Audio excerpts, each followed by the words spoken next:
Swagatam, Mr. and Mrs. A. So, first of all, thanks for watching our video. Previous video பார்த்தவங்களுக்கு ரொம்ப நன்றி. So, today வந்து என்ன reaction video பார்க்க போறோம்னா நம்ம தளபதி 69 ஓட பூஜை வீடியோ. ஒரு பக்கம் ஹாப்பியா இருக்கு, பட் ஆனா இது அவரோட லாஸ்ட் பூஜை போது സ്വാഗതമാ ഇருக்கு. പറയാൻ നല്ല സങ്കടമുണ്ട്. പുള്ളിക്കാരൻ്റെ അവസാനത്തെ ഫിലിമായിരിക്കുന്നൊക്കെയാണ് പറയുന്നത്. അനൗൺസ് ചെയ്തതാണ് അങ്ങനെ. அவங்க எல்லாருமே தெரியும். ஸோ கேரளால எந்த அளவுக்கு தளபதிக்கு வந்து ഫാൻസ് இருக்காங்கன்னு தெரியும். ஸோ ஆக்சுவலா இவங்களும் வந்து ഒരു തളപതി ഫാൻ தான். ഇവിടെ വേണമെങ്കിലും പറയും ഫാൻ. അത്രയ്ക്ക് കട്ട ഫാനാണ്. അതെന്തുകൊണ്ടാണെന്ന് അറിഞ്ഞൂടാ, കട്ട ഫാനാണ് പുള്ളിക്കാരൻ്റെ. അതുകൊണ്ട് തന്നെ പുള്ളിക്കാരൻ ഫിലിം നിർത്തുന്നു, ഇനി മുതലേ രാഷ്ട്രീയത്തിലേക്ക് ഇറങ്ങുന്നു എന്നൊക്കെ പറയുമ്പോൾ നല്ല സങ്കടമുണ്ട്. വേണമെങ്കിൽ നിർത്തേണ്ട ഒരാവശ്യമില്ല. ഒരു സൈഡ് ഫിലിം ഉണ്ടാവും, ഒരു സൈഡ് കൂടെ രാഷ്ട്രീയം ഉണ്ടാവും. അതിൻ്റെ ആവശ്യമുള്ളൂ. ഇവരെ നിർത്തുന്നത് ഞങ്ങൾ എപ്പോഴും വിജയാരാധകർ വെറുതെ വിഷമിപ്പിക്കുന്നതിനാണ്. ഓക്കെ, നമുക്കതെല്ലാം വിട്ടിട്ട് ഇന്നത്തെ റിയാക്ഷൻ വീഡിയോയിലൂടെ തന്നെ പോവാം. ഓക്കെ, എന്തൊക്കെ പുതുതായിട്ട് അതിനകത്ത് ഉൾപ്പെടുത്തിയിട്ടുണ്ട്, ആരൊക്കെ ഉണ്ട്, ആരൊക്കെയാണ് അഭിനയിക്കുന്നത് ഒക്കെ കാണാം നമുക്ക്. ഓക്കെ, ஆக்சுவலாக தளபதி 69 வந்து ஹைப்பு வந்து பார்த்துட்டிங்கன்னா அவரோட லாஸ்ட் வீடியோன்றனால இந்த மூவிக்கு அவ்வளோ ஹைப் இருக்கு. ஸோ பூஜை பார்த்தேன். ஓகே, பார்க்கலாம்.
Let's make this journey enjoyable and create some magical and memorable experiences for Vijay sir.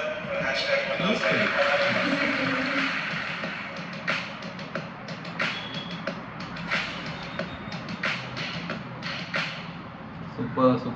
Super. Run Windows, Linux, and more on your Mac.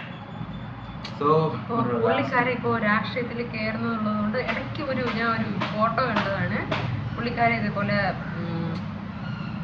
സീറ്റിൽ മിക്ക ചീഫ് മിനിസ്റ്ററുടെ സീറ്റിൽ ഇരുന്നും കൊണ്ട് എന്തോ സൈൻ ചെയ്യുന്നതോ അങ്ങനെ എന്തോ ഒരു മുണ്ട് ഷർട്ട് ഇപ്പോൾ ഞാൻ കണ്ടതാണ്. Same look. അതിനുശേഷം പുള്ളിക്കാരനെ ഏതൊക്കെ ഇതിൽ കാണുന്നത് അപ്പോൾ തന്നെ മുണ്ടും ഷർട്ടും എല്ലാം ആയിരിക്കും. സൂപ്പറായിട്ട്.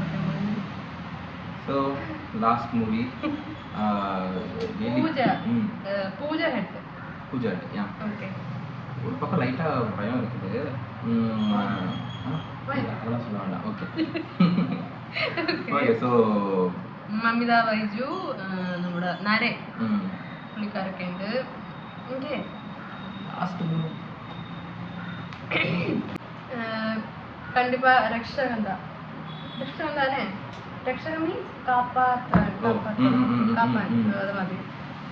റീസെൻ്റ് പാലക്കാടുള്ള ഒരു കുട്ടിക്ക് ഇത് വൃക്ക തകരാറുള്ള ഒരു കുട്ടിക്ക് ചികിത്സാ ചെലവും അതെല്ലാം വിദ്യാഭ്യാസ ചെലവ് എല്ലാം എഡ്യൂക്കേഷൻ കോസ്റ്റ് എല്ലാം വിജയ് பண்ண போறேன்னு கேட்டேன். அதெல்லாம் வச்சு பார்க்கணும். ஆமா, இதெல்லாம் பண்றவங்க கண்டிப்பா காப்பாற்றணும் தானே. അതുകൊണ്ട് വിജയ് അഭിനയം നിർത്തുമ്പോൾ ഇതേപോലെ സന്തോഷിക്കാൻ ഒരുപാട് പേരുണ്ടെന്നറിയാം. പക്ഷെ കരയാൻ ഒരുപാട് പേര് അധികം ഉണ്ട് എന്ന് ഓർമ്മിപ്പിക്കുന്നു. ஓகே, அடுத்த வீடியோவில் பார்ப்போம். ஸோ எப்பயும் போல் வழக்கம் போல் எல்லாரும் சொல்கிற மாதிரி லைக்கு, ஷேரு, சப்ஸ்கிரைப் மட்டும் பண்ணிட்டீங்கன்னா உங்களுக்கு கொஞ்சம் ஹெல்ப்ஃபுல்லாக இருக்கும். தேங்க்யூ. பாய்.